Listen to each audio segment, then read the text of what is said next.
যে বঙ্গবন্ধুর বাড়িটাকে বুলডোজার দিয়ে গুড়াইয়ে দেওয়া বা পুড়িয়ে দেওয়ার অর্থ হলো বাংলাদেশের মুক্তিযুদ্ধকে গুড়িয়ে দেওয়া। এই সময়ের যে ঘটনাক্রম চলছে, আপনাকে সবাই বলছে যে আপনি এখন মানুষের কথা মানে মানুষ যা ভাবছে, মানুষের অন্তরের ভিতরের যে কথাগুলি প্রতিধ্বনিত হচ্ছে, সে কথাগুলো আপনার কণ্ঠ দিয়ে বেরিয়ে আসছে।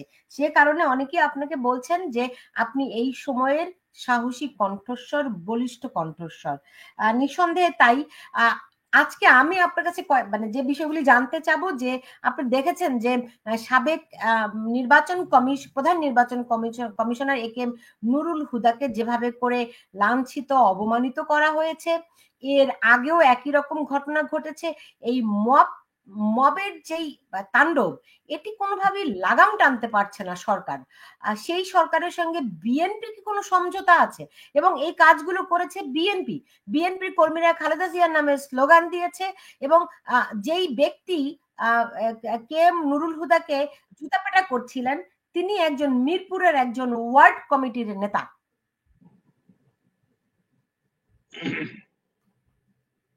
আপনাকে ধন্যবাদ এই কারণে যে আজকে একটা বিশেষ সময়ে আপনি আমাকে কথা বলার সুযোগ দিচ্ছেন। সেই কারণে আপনাকে এবং আপনার প্রতিষ্ঠানকে ধন্যবাদ জানাচ্ছি, আর বাংলাদেশের মানুষকে আমার সালাম জানাচ্ছি। যারা বিদেশে বসে শুনছেন তাদেরকেও আসসালামু আলাইকুম। আপনি যে প্রশ্নটা আমাকে করেছেন, আসলে আমি চিন্তা করেছিলাম কিছুদিন আমি কথা বলা থেকে বিরত থেকে দেখব যে কি হয় বাংলাদেশে। কারণ আমাদের দল একটা অবস্থানে গিয়েছে, সেই অবস্থান থেকে তারা কিছু কথা বলছেন, তারা কিছু সিদ্ধান্ত নিয়েছেন। সেই প্রেক্ষাপটে যেহেতু আমি একটা দল করি, আমি এটা খুব সচেতন ভাবে এবং গভীরভাবে লক্ষ্য করছিলাম যে সম্ভবত আমাদের দলের সঙ্গে ইউনূস সাহেবের যে কথাবার্তা বা বোঝাপড়া, আন্ডারস্ট্যান্ডিং হয়েছে বলে আমি বুঝতে পেরেছি, বলবো না, আমি জানতে পেরেছি। এটা পরে একটু অপেক্ষা করতে চেয়েছিলাম, কিন্তু আমি এরপরে একদিন বলেছিলাম যে আমি কোনো কথা বলবো কিনা সেটা পরের ব্যাপার, কিন্তু মুক্তিযুদ্ধ এবং মুক্তিযোদ্ধার উপরে যদি কোনো আক্রমণ হয়, আমি তখন মুক্তিযোদ্ধা হিসাবে আমার কথা বলতেই হবে। তা না হলে বিবেকের সঙ্গে আমাকে প্রতারণায় সামিল হতে হবে, বিবেক আমাকে দংশন করবে। আমি কালকে যে ঘটনাটি দেখলাম, কালকে বা পরশু বোধহয়, এটা বাংলাদেশে আমি বারবার বলছিলাম, যা শুরু হয়েছে এইটা কোনো দেশে, কোন সভ্য মানুষের দেশে সামান্যতম মানবাধিকার যেখানে আছে সেই সব দেশে এই ধরনের কাণ্ড হয়েছে বলে আমার জানা নেই। এটা তো চলছে প্রথমে 5ই আগস্টের কিছুদিন পরেই। 5ই আগস্ট কেন্দ্রিক যারা নেতৃত্ব দিয়েছিল তাদের চেহারাগুলো মানুষের কাছে সুস্পষ্ট ভাবে প্রতিভাত হতে শুরু করল, এবং সেইখান থেকে দেখা গেল মব জাস্টিস শুরু হয়েছে। এবং সেই মব জাস্টিসের বা মবের এত ঘটনার মধ্যে যে দুইটি ঘটনা মানুষকে খুব ভাবিয়ে তুলেছে, খুব দুঃখ দিয়েছে, বাংলাদেশের মানুষকে সবচেয়ে বেশি মানে চোখের পানি ফেলতে বাধ্য করেছে। এর একটি হলো সমস্ত মুক্তিযুদ্ধ এবং মুক্তিযোদ্ধাদের ভাস্কর্য ভেঙে ফেলা, এবং সবচেয়ে বড় অপরাধ হলো 7 জন বীর শ্রেষ্ঠের ভাস্কর্য বিভিন্ন জায়গায় ভেঙে ফেলে মাটিতে পা দিয়ে মোড়ানো এবং আগুন দিয়ে পুড়ে দেওয়া। এই ব্যাপারে কোন দল কথা বলেছে বলে আমার জানা নাই। এমনকি সেনাবাহিনী 7 জন বীরশ্রেষ্ঠ সবাই সেনাবাহিনীর লোক, বীরশ্রেষ্ঠ মতিউর রহমান যে বাংলাদেশে আসতেও পারে নাই, এমনকি ইন্ডিয়াতেও পৌঁছতে পারে নাই, পাকিস্তানের একটা বিমান নিয়ে এসেও উড়ে আসতে চেয়েছিল, সেইখানে তার বিমানকে পাক বাহিনী ভূপাতিত করে এবং সেইখানে তিনি শহীদ। সেই যে বীরশ্রেষ্ঠ মতিউর রহমান, তার ভাস্কর্যটাকে ভেঙে চুরমার করে দিয়ে পা দিয়ে পারানো হলো, এই ব্যাপারেও সেনাবাহিনী বা কোন রাজনৈতিক দলের মুখ থেকে আমি কোনো কথা শুনিনি।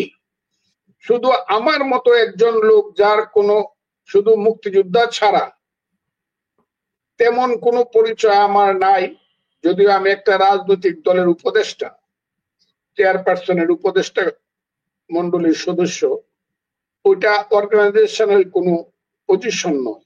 তারপরে আমি সমস্ত সাহসিকতা নিয়ে এইসব অপকর্ম, এইসব নর পশু নরাধমদের অপকর্মের আমি বিরোধিতা করেছি।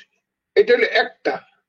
আরেকটা হলো, যেদিন বঙ্গবন্ধুর বাড়ি ভেঙে দেওয়া হলো এবং তার বাড়ি যেদিন বুলডোজার দিয়ে গুড়িয়ে দেওয়া হলো, আমার কাছে মনে হয়েছিল মানুষ বাংলাদেশে, আমার যত মানুষের কাছে দেখা হয়েছে, যত মুক্তিযোদ্ধার কাছে, শত শত মুক্তিযোদ্ধা আমাকে ফোন করে, হাজার হাজার মুক্তিযোদ্ধা আমার সঙ্গে যোগাযোগ করার চেষ্টা করে এবং অনেকেই আমার সঙ্গে যোগাযোগ করে এবং করছে। প্রত্যেকের একটা মারাত্মক ধরনের অন্তরের কান্না হলো যে বঙ্গবন্ধুর বাড়িটাকে বুলডোজার দিয়ে গুড়াইয়ে দেওয়া বা পুড়িয়ে দেওয়ার অর্থ হলো বাংলাদেশের মুক্তিযুদ্ধকে গুড়িয়ে দেওয়া। এই দুইটা ঘটনায় কোন রাজনৈতিক দল প্রতিবাদ করেছে এটা আমার জানা ছিল না, বরং সেনাবাহিনীকে আমি দেখেছি চৌকিদারের ভূমিকা অবতীর্ণ হয়েছে। সেই সময় যে সেনাবাহিনী বা একটা দেশের সার্বভৌমত্বের প্রতি, সেই সেনাবাহিনী পরবর্তী সময়ে বলল যে আমরা আর কোনো মব সৃষ্টি করতে দেব না এবং এইটাকে আমরা যে কোনো মূল্যে প্রতিহত করব। হ্যাঁ, তারা যে কোনো মূল্যে প্রতিহত করে। আমি 6-7-এ পাস্ট পারফেক্ট টেন্স এর একটা কথা ছিল, ট্রেন ছাড়িবার পরে যাত্রী স্টেশনে পৌঁছিল, ডাক্তার আসিবা আগেই রোগী মারা গিয়েছিল। এই কথাগুলো যে কে লেখছে আমি জানি না। এই কথাগুলো সাংঘাতিক ভাবে আমাদের সেনাবাহিনী মব মোকাবেলার নামে ফলো করছে। ঘটনা ঘটে যাওয়ার পরে তারা কিছু কিছু ব্যাপারে দেখলাম, রংপুরে একটা ব্যাপারে তারা কিছু পদক্ষেপ নিল, আর 3 দিন পরে আজকে দেখলাম একজনকে গ্রেফতার করলো, যে প্রথম এবং প্রধান ব্যক্তিকে আমি দেখলাম একজন মুক্তিযোদ্ধার গালে জুতা দিয়ে পিটাচ্ছে, একজন মুক্তিযোদ্ধার গলায় জুতার মালা দিচ্ছে। আমার কথাটা এই জায়গাতে, আমি এই লোকটির এত সমালোচনা করেছি, এই চিফ ইলেকশন কমিশনারের, ওই যে মায়ের পুতেরা যারা এখন এই জুতা তার গলায় দেয়, আমি বাংলাদেশে চ্যালেঞ্জ করলাম, আমার মতো এত বেশি সমালোচনা সেই রকিবুল হুদা সাহেবের কেউ করে নাই। আমি চ্যালেঞ্জ করলাম, এটা আবারও বলছি, চ্যালেঞ্জ করলাম। আমি আমার মতো সমালোচনা রকিবুল হুদা সাহেবের কেউ করে নাই। এমন কি 18 নির্বাচন নিয়ে আমি যে কবিতা, নুরুল হুদা, 18 নির্বাচন নিয়ে আমি যে কবিতার লাইন বলেছি, নিশিতে যাইও ইলেকশন রে বন্ধুরা, নিশিতে যাইও ইলেকশনে, জ্বালাইয়া ইলেকট্রিক বাতি, নৌকায় সিল মারিব সারা রাতি, কব কথা পুলিশের শোনে। এত কথা আমি বলেছি। এমনকি আমি এমনও বলেছি যে আমার এলাকায় একটা গ্রাম আছে হবিগঞ্জে, সুনামগঞ্জের সাল্লা থানায় কামারগাঁয়ের চোরের যে ইমান আছে, এই নির্বাচন কমিশনের এতটুকু ইমানও নাই। এইসব কথা আমি বলেছি বাংলাদেশে। তারপরেও আমি বলবো, নুরুল হুদা অন্যায় করেছেন এবং অন্যায় যদি করে উনি নিশ্চয়ই অন্যায় করার শাস্তি উনি পাবেন। আমি খুব ক্লিয়ারলি বলি, উনাকে যদি পুলিশ গিয়ে ধরে নিয়ে জেলখানায় নিত অথবা রিমান্ডে নিত, আমার কোনো কথা থাকতো না। উনার কঠিন বিচার সুষ্ঠুভাবে যদি হতো আইনগতভাবে, তাতেও আমার কোনো কথা থাকতো না। আমার কথা হলো, একটা লোককে মব কেন ধরবে? আর মব যদি ধরে, তাইলে সেনাবাহিনীর যে ওয়াদা মানুষের কাছে, সেই ওয়াদার কি হবে? কারণ সেনাবাহিনীকে তো মানুষ সার্বভৌমত্বের প্রতীক মনে করে। আর পুলিশ কোথায় থাকে? সবচেয়ে বড় কথা আমি যেটি বলতে চাই, প্রকৃষ্ট কথা, উনাকে জুতা দিয়ে পিটানো হয়েছে যেহেতু উনি একজন মুক্তিযোদ্ধা। মুক্তিযোদ্ধারা এখন জুতার পিঠা খাবে, জুতার মালা গলায় দিবে। এইটা শুরু হয়েছে বহুদিন, প্রথম 5ই আগস্টের পর থেকে। এই যে আমি বলেছি, একটা কালো শক্তি এই দেশে রাষ্ট্র ক্ষমতা চক্রান্তমূলক ভাবে বকলমে দখল করে এই দেশের সমস্ত মুক্তিযুদ্ধ এবং মুক্তিযোদ্ধাকে তারা ধ্বংস করে দিতে চায়। আর মুক্তিযোদ্ধার গলায় জুতার মালা দেওয়া শুরু হয়েছিল 14 গ্রাম থেকে, যেখানে ওই কালো শক্তি জামাতের সেই সব নরপশু নরাধমেরা একজন মুক্তিযোদ্ধার গলায় মালা দিয়েছিল। সেটার কোনো প্রতিকার হয়েছে বলে আমার জানা নাই, জনগণ সেটা জানে না। এবং আমি মনে করি যে ওই যে নুরুল হুদা সাহেবের গলায় জুতার মালা দেওয়া হয়েছে এবং গালে জুতার বাড়ি দেওয়া হয়েছে, যারা দিয়েছে তাদের পূর্বপুরুষের ইতিহাসটা একটু জানা দরকার। বিশেষ করে ওই ছেলেটা যে আমি দেখলাম, সে যে দলই করুক, বলা হচ্ছে সে স্বেচ্ছাসেবক দল করছে, যে দলই সে করুক, ওর বাপ কি করত অথবা ওর দাদা ওর গোষ্ঠী কি করত মুক্তিযুদ্ধে, এইটা একটু আমার জানা দরকার। আমি চ্যালেঞ্জ করলাম, আমি আবারও বলি, আমি চ্যালেঞ্জ করলাম, এই ছেলেটির নিশ্চয়ই বংশীয় পরিচয় হবে মুক্তিযুদ্ধ বিরোধী শক্তির সাথে। এই ছেলেটির বাপ দাদার পরিচয় বা বংশীয় পরিচয় হবে মুক্তিযুদ্ধের বিরুদ্ধে শক্তির সাথে। হয় আল বদর, না হয় আল শামস, না হয় রাজাকার, না হয় দালালের ছেলে, না হয় শান্তি কমিটির ছেলে বা নাতি, এই জায়গাতে যাবে।